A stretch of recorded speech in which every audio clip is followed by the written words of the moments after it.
focus on building a big engine in your business and not on a whole bunch of small, high revving engines, imagine you have two engines, one small and revving fast, and the other is a large and efficient engine.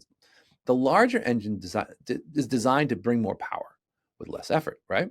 So if you focus on building a big engine in your business and not on a whole bunch of small, high revving engines, you have a much bigger, higher impact on strategies and similar systems like that.